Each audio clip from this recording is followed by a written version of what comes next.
Sim, finalmente começando mais um episódio do Mal Passado ao Ponto, um podcast experimental que a gente aborda de tudo um pouco. Eu sou Gilmar de Souto, estudante de rádio e TV e apresentador do podcast, e tenho aqui comigo na bancada Marcos. Olá, meus queridos ouvintes, mais uma vez aqui. Eu sou Marcos Antônio, estudante de Comunicação Social, Radialismo na UFPB, e estou aqui para gravar mais esse episódio do Mal Passado ao Ponto. Tem aqui comigo também ela, Maria Helena. Olá, pessoal, eu sou a Maria Helena, também estudante de Comunicação na UFPB, e estou aqui pela segunda vez. E tem aqui também a ilustre presença dele, o professor Cláudio Paiva. Bom dia, boa tarde, boa noite. Enfim, ótimo convite, muito grato para a gente interagir um pouquinho nessa plataforma, tratar um pouco da cibercultura. Enfim, vamos interagir. Vamos interagir. Então se liga aí que o papo hoje é sobre cibercultura.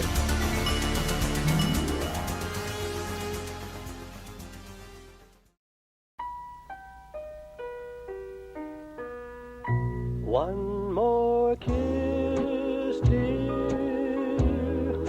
One more sigh. Only then. O senhor poderia aí conceituar pra gente, professor, o que é a cibercultura? Então, eu queria falar um pouco para vocês. Enfim, tem um tempo que eu tenho ministrado essa disciplina no curso de comunicação do UFPB. É muito interessante a matéria porque se trata de um objeto que está sempre em transformação, está sempre mudando, está sempre se inovando, com surpresas, enfim. E é muito interessante para a gente, enfim, tentar entender essa comunicação mediada pela tecnologia. Nesse contexto mais amplo da comunicação planetária, nós temos estágios. A gente tem, assim, uma história, um percurso ao longo do itinerário civilizacional, que a gente pode entender a experiência cultural marcada nessa perspectiva da tecnologia, como a técnica ela vai moldando meios de produção, de circulação e de consumo das notícias, das informações, do conhecimento. Então, seria bom introduzir, tentando pensar que, antes de tudo, você tem, com a televisão, rádio, cinema, você tem a cultura de massa, em que você tem, de uma certa forma, o monopólio da fala, o monopólio da produção da informação pelo polo emissor. Fala, voz, narrativa, imagem, tudo isso, não é, constitui essa comunicação de massa, essa comunicação vertical, e que vai ganhar novos contornos no âmbito da cultura midiática audiovisual, com o aparecimento da cultura midiática, a cultura das mídias. Quem introduz esse conceito é a papisa da comunicação, Lúcia Santarella. Não é? Após a cultura de massa, a cultura massiva, a cultura veiculada pelos meios de comunicação de massa, os meios massivos, você vai ter o quê? Você vai ter a cultura midiática, que significa o quê? Com a introdução de algum dispositivo, algumas ferramentas, você vai ter um tipo de experiência que não é mais massiva no sentido tradicional, no sentido, enfim, historicamente colocado do termo. Com os aparelhos portáteis, você vai ter o quê? Uma nova experiência, porque o consumidor, o receptor, o telespectador, ele tem possibilidade de produzir também mensagens, notícias, imagens, fazer seus filmes, gravar suas músicas, não é? Enfim, você tem uma possibilidade de programação da mensagem audiovisual. Então, é um segundo estágio da experiência cultural no que concerne o que? Aos audiovisuais. Então, e o terceiro momento, você vai ter, com o advento dos computadores, você vai ter, então, finalmente, a cibercultura. A cultura pós-massiva, que é essa comunicação e cultura compartilhadas, mediadas pela tecnologia avançada.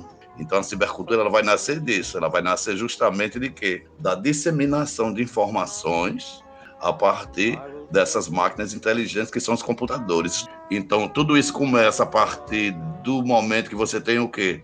A invenção dos grandes computadores, aquelas máquinas de processamento de dados. Daí vão aparecer os cursos de processamento de dados no mundo inteiro. No período da Guerra Fria, justamente. Porque qual era a preocupação? Nasce no âmbito militar. Nessa instância militar, você vai ter o quê? A produção de informação, a produção de saberes, de conhecimento. Então, vai ter, a partir daí, o quê? Qual é a função dos computadores? É você distribuir a informação no caso de haver um bombardeio, no caso de haver um tipo de destruição. Quando há guerra, há sempre um meio de comunicação em evolução. Os meios de comunicação evoluem também a partir dessas instâncias de países em conflito. Então você vai ter, em primeiro lugar, isso na alçada militar. Por outro lado, você vai ter nas universidades, você vai ter o quê? Você vai ter a evolução, você vai ter o investimento maciço em quê? Em produção de conhecimento ligado à tecnologia. E daí, posteriormente, você vai ter o desenvolvimento dos microcomputadores. Você tem não mais aquelas geringonças imensas, pesadas, gigantes, mas você vai ter uma certa portabilidade com o micro. E você vai ter também as mídias você vai ter essa telemática, a conjunção da telecomunicação com a informática. Isso é a grande mutação na história da cultura, na cultura contemporânea. Eu estou falando em globalização, só é possível a globalização a partir do momento que você tem o quê? Informações que são gerenciadas, são administradas a partir de polos diferentes. Então você vai ter, não é? Você vai entender como a cibercultura. Cada vez isso vai evoluindo até você chegar os microcomputadores, a revolução da Web.2 vai permitir o quê? A interação mediada pela tecnologia. Né? Aí vai surgir o quê? Vão surgir as redes sociais. Então você vai ter, olha, tem o grande boom, e vai ter um certo fascínio, as pessoas vão ter uma visão assim de muito apaixonada, isso vai ter uma mudança radical também no mundo da economia, no mundo do trabalho, no mundo dos mercados, você vai ter o quê? Você vai ter uma nova dinâmica, que é possível, agilidade, aceleração, onipresença, onipotência, você vai ter um tipo de compartilhamento, produção, distribuição e consumo de informação de maneira imediata.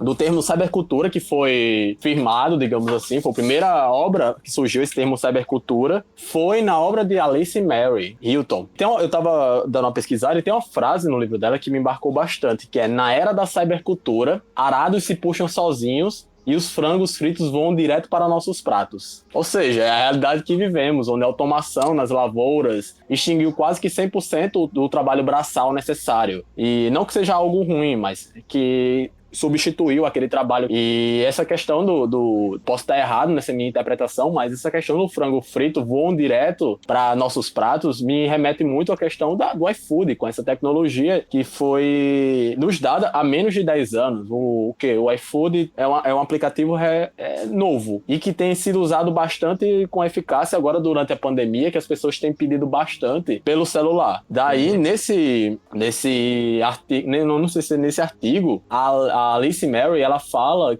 o seguinte: uma nova era está nascendo. Neste século, a humanidade deve se preparar para a cybercultura emergente. Nunca a humanidade teve que tomar tantas decisões profundas em tão pouco tempo. Nunca uma grande civilização foi tão alcançável. Nunca o equilíbrio harmonioso foi tão remoto e nunca o equilíbrio foi tão desesperadamente necessário. A revolução cybercultural pode criar um mundo onde os sistemas de máquinas produzem uma abundância jamais sonhada e onde os seres humanos vivem vidas humanas, livres para fazerem tarefas humanas.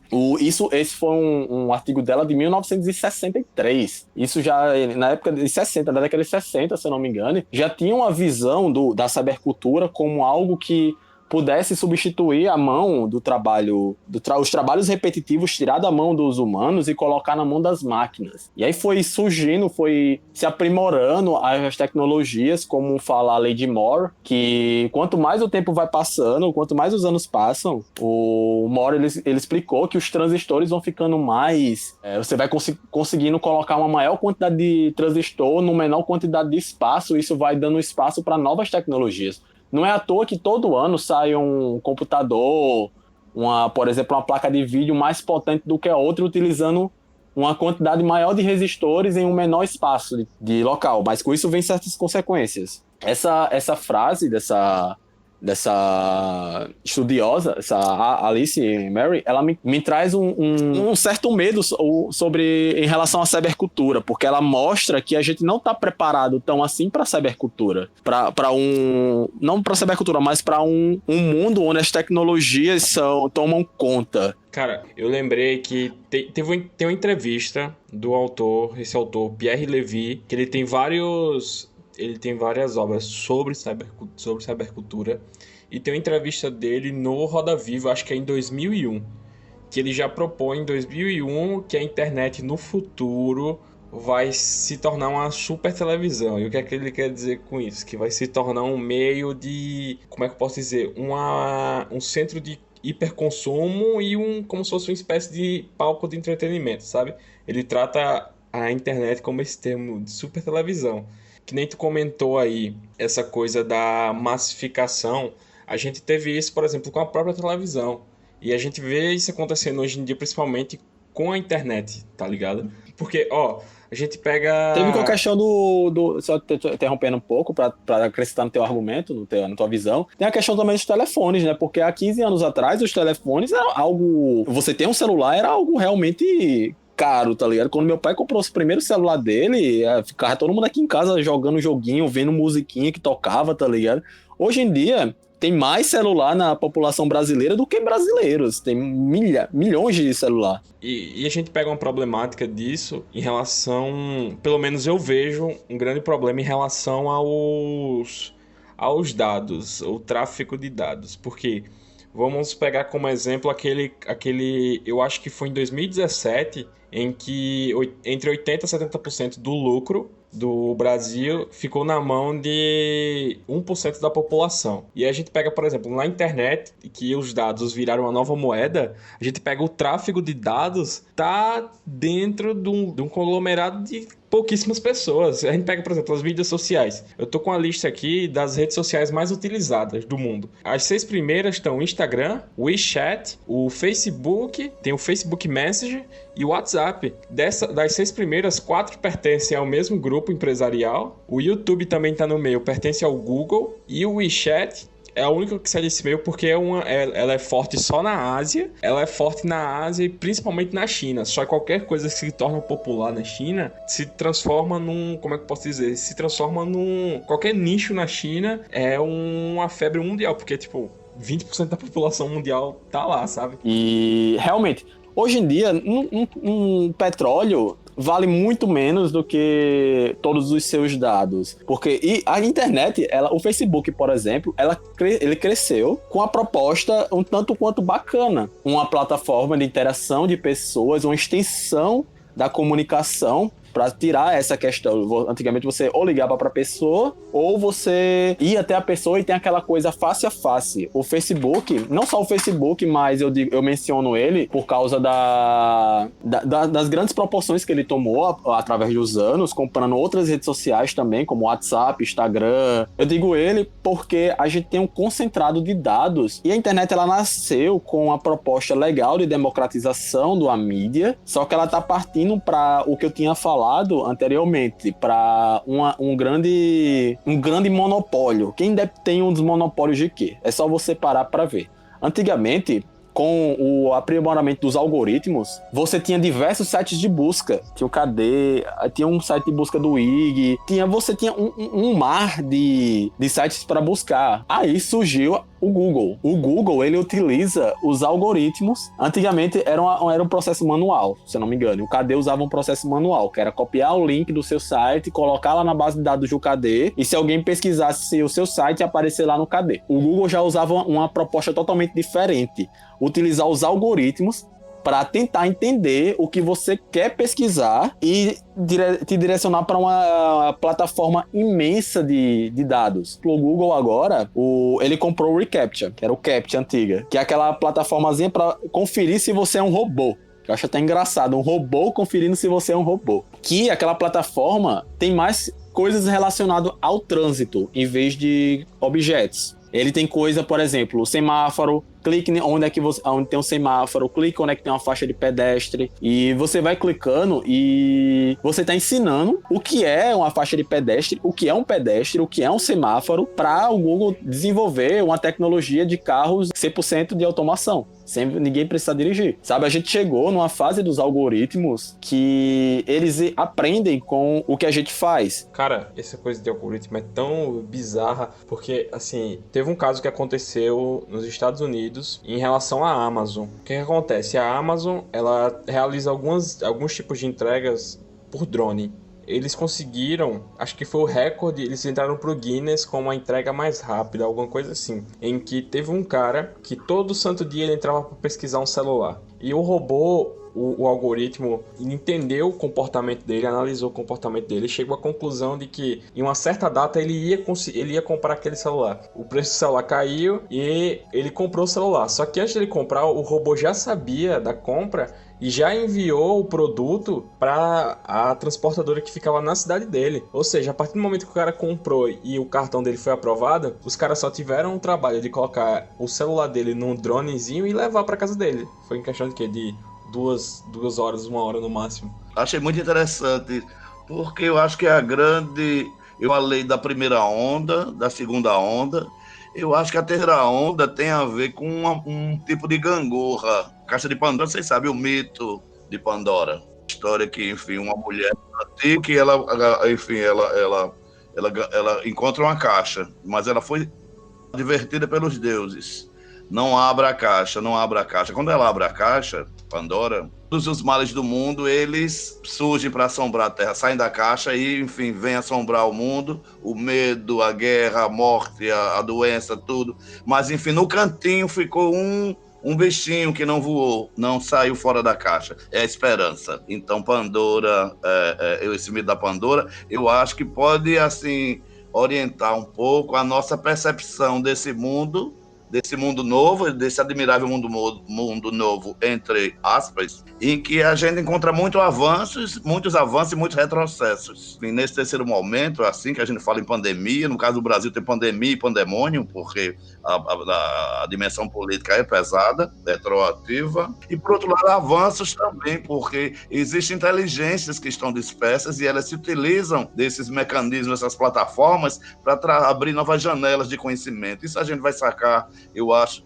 quando a poeira baixar, que tem muito enfim, existe uma dimensão afirmativa também no uso da internet, no uso das redes sociais, das plataformas. Então eu penso como uma gangorra, assim. Tem uma dimensão que é afirmativa, que ela implica em avanços, tem outra dimensão que implica em retrocesso, implica em algo que é negativo. Enfim, eu acho que o grande estágio que se saca hoje, principalmente depois das eleições de Trump, as eleições do Bolsonaro, eles se utilizaram, com auxílio de alguns estrategistas da informação, se utilizaram das redes sociais, se utilizaram de quê? Desse recurso de obter informações a partir de quê? A partir dos dados que são, enfim, que são postados na internet justamente pelos usuários, pelos assinantes. Então, me parece que isso é fundamental, quer dizer, só faz sentido a gente estudar cibercultura se a gente tentar pensar um pouco essa circunstância, esse novo fenômeno dos meios de comunicação, dessa comunicabilidade, dessa experiência comunicativa, através de ações afirmativas. Quer dizer, isso tem a ver, não é nem ser de direita, nem ser de esquerda, eu acho que tem a ver com o quê? Uma dimensão da responsabilidade. Edgar Morin fala, ciência com consciência.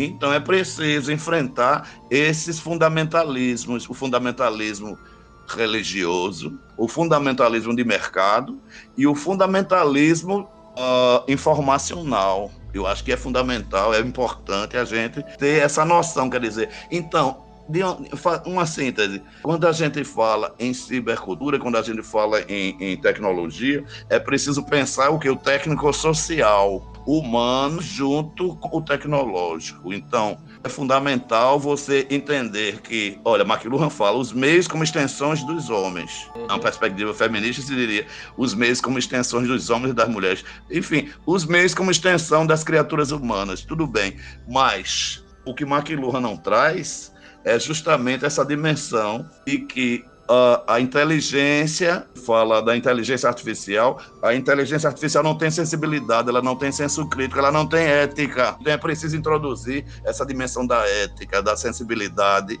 essa dimensão, enfim. São os valores iluministas, de alguma forma, que precisam ser resgatados, os valores humanistas nesse sentido. Né? Renovando, fazendo uma releitura do iluminismo, fazendo uma releitura do renascimento, fazendo uma leitura da cultura humanista, enfim. Por quê? Essa só interrompendo o senhor um pouco, professor. Pois não. Sobre esse livro de McLuhan, Os Meios como Extensão do Homem, ele foi acho que um livro da década de 60, né? 69. E era algo inimpensável para aquela época, a questão dos algoritmos. Tipo, tem um livro também chamado do Norbert Wiener, que em 1950 ele escreveu um livro chamado The Human Uses Human Begins. Algo assim, que traduzido ficaria Os Humanos Usam os Seres Humanos. E ele descreveu o potencial da criação, isso em 1950, da criação de um sistema de computador que coletaria dados das pessoas e daria uma espécie de feedback como uma caixa de Skinner, com toda a relação behaviorista. E ele diz também no livro que alguém poderia imaginar um dispositivo que carregaria... Seria um dispositivo que carregaria, todo mundo carregaria esse dispositivo o tempo inteiro, não largaria em momento algum. E depois de carregando esse dispositivo, eles estariam, graças a esses feedbacks que receberiam, estariam sujeitos a uma mudança de comportamento. E ainda no livro ele fala, calma galera, isso é eu parafraseando, tá gente? Ele não falou isso não. Ele fala, calma galera, isso é algo que só existe na minha cabeça, algo assim seria impossível. Ninguém iria conseguir sobreviver a tal insanidade. É só um ensaio mental. Isso em 1950. Então, para ele, seria uma insanidade, algo que ninguém imaginaria, ou um dispositivo que daria a gente espécie de feedback conforme nossas ações do dia a dia. Isso já existe. A gente anda com esse dispositivo hoje direto, quase que direto, todo dia tá com ele, que é o celular.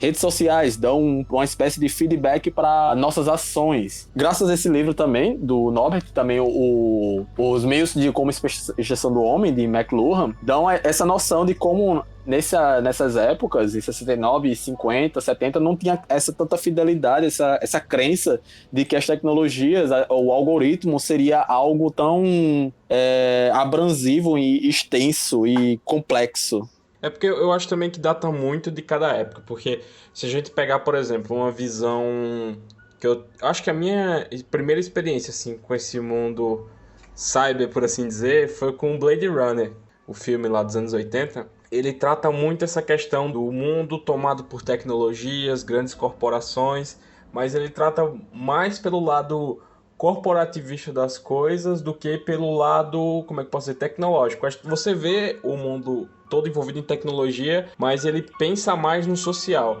As tecnologias ele não desenvolve tanto. Você vê os carros voam, por exemplo, mas são carros, como é que posso dizer, com aquela estética futurista que é um tanto quanto fantasiosa, sabe? Sendo que a temática do filme ele abrange muito uma questão social desse mundo tecnológico, que todo mundo tem acesso à tecnologia e as grandes corporações dominam esses meios, tá entendendo? Eu acho que isso é muito da época, assim. Eu acho que o grande desafio, o ano de 2020 ele é crucial, mudou tudo, né? Uhum. Mudou tudo, radicalmente tudo, quer dizer, então é por isso que eu digo, olha, você tem essa primeira onda, que é a onda do otimismo, a onda do fascínio, a onda da grande aclamação da cibercultura, da tecnologia, como o grande avatar, o salvador da... Depois você tem, quer dizer, ao mesmo tempo você tem assim uma certa desconfiança quanto a esse otimismo. E o terceiro momento que aparece para a gente, eu acho que ele é um tipo de síntese, porque, de alguma forma, o uso esse pensamento, da técnica como a grande salvação,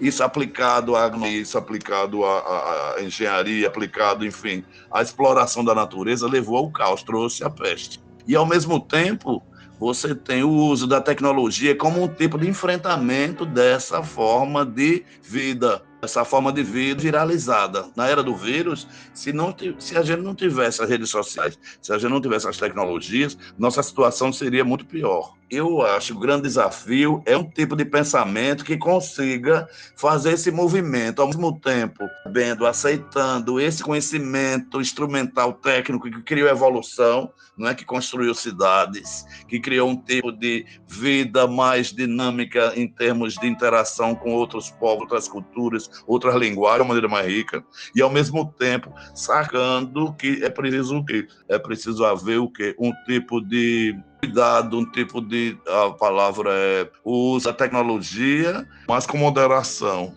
Da mesma forma hoje, quando a gente encontra grupos bem regredidos, gente contra a vacina, olha o que o presidente está falando, olha, toma quem quer dizer, não, tem que ter vacina. A gente voltou à época quando tinha a guerra da vacina, as pessoas com medo da vacina achando que iam morrer. Quer dizer, nem tanto mar, nem muito chão. A gente tem que ter uma nova uso da dialética nesse sentido. Sempre é preciso, se eu puder deixar minha contribuição dando aula de cultura, enfim, estudando com vocês, não tem mais isso de dar aula no sentido de que todos têm as informações que estão disponíveis. Eu posso ser um mediador no uso dessas informações, não é? Nessa conversação. Mas, enfim, o que eu queria dizer é que é preciso um pensamento que interaja, olha, o humano, o Homo sapiens e o Homo digitalis. Enfim, essas duas coisas, quer dizer que a gente fala de humano, neo-humano, pós-humano, quer dizer, essa coisa, é preciso repensar a nossa linguagem, é importante, porque a linguagem é a nossa mediação, a partir de lá que os pensamentos se formam,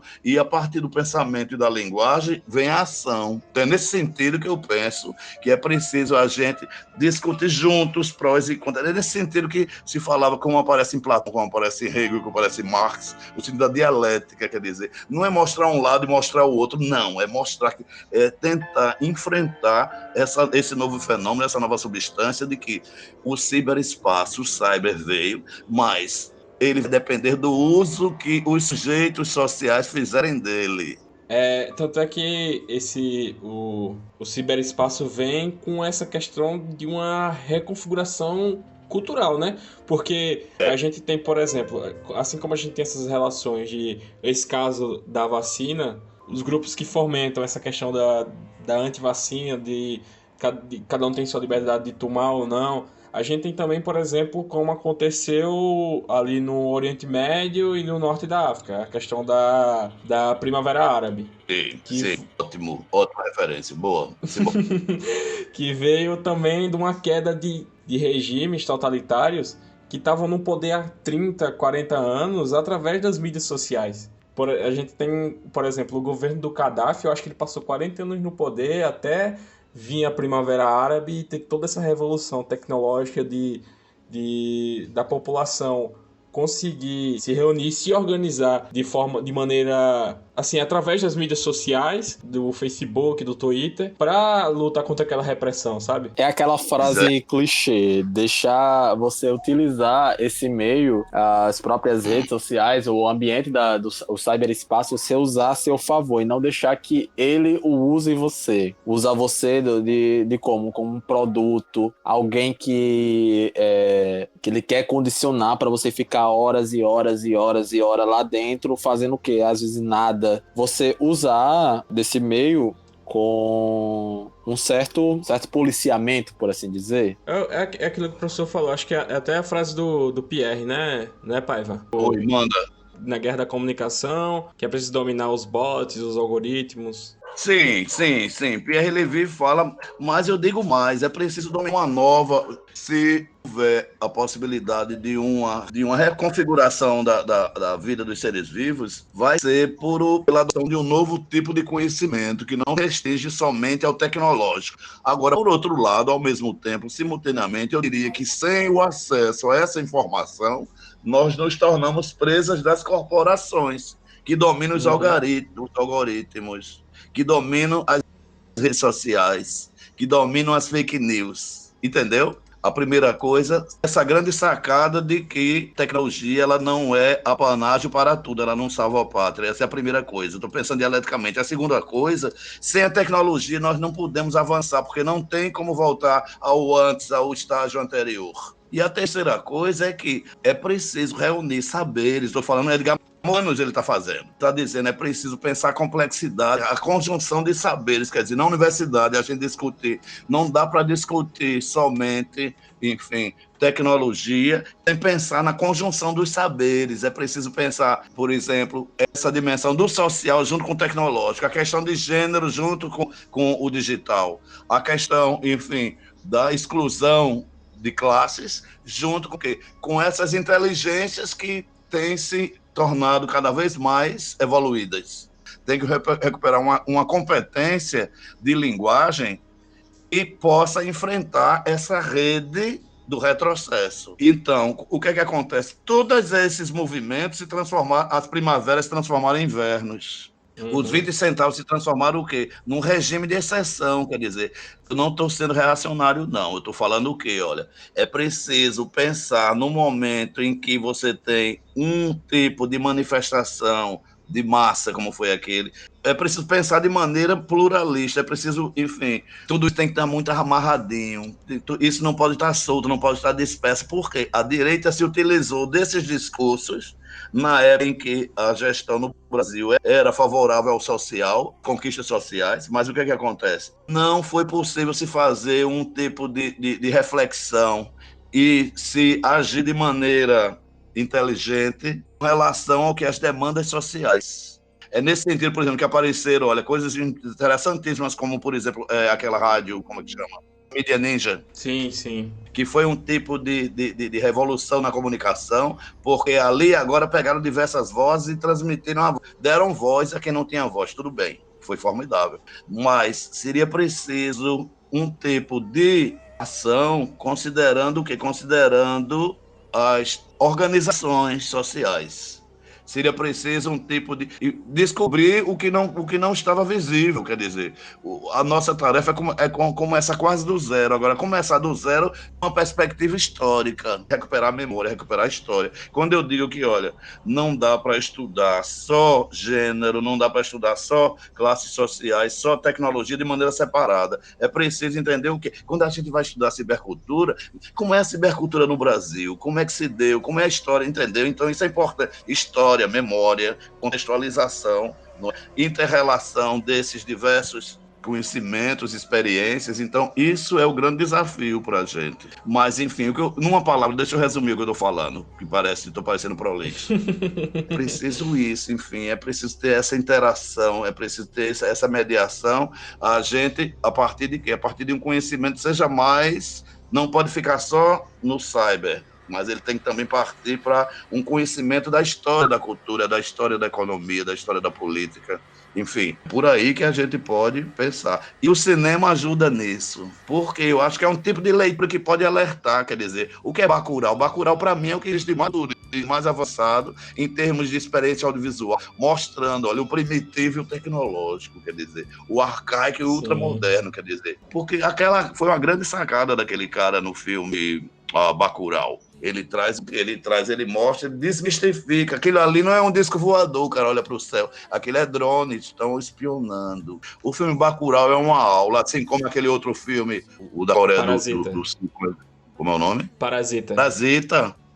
Eu acho que tem 3 que são fundamentais para a gente entender a sociedade contemporânea, que ajuda. É o Coringa, é Parasita e é Bacurau. Quer dizer, eles mostram justamente nesse contexto da sociedade de massa, na sociedade de consumo, na sociedade do cansaço. Tem um novo termo que eu gostei muito, num livro novo que saiu aí, de um coreano, um filósofo, do cansaço. A gente precisa se reerguer, porque aproveitar que a gente não morreu, né? O corona não pegou, e a gente vai, enfim, avançar, enfim. Tudo que aquilo que não nos mata nos torna mais fortes, palavra Nietzsche. Aquilo que não nos destrói, nos torna mais fortes.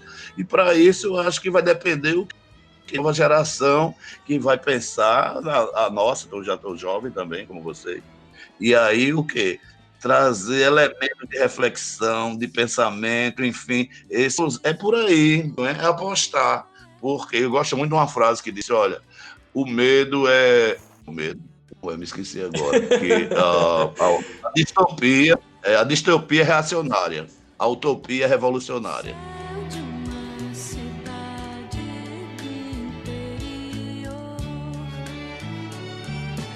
Eu acho que no mais é isso, né? Eu quero agradecer, Paiva, muito obrigado por essa participação aqui no nosso podcast. Muito gratificante, Gil. Grato. Hoje não, cortei de novo, desculpa.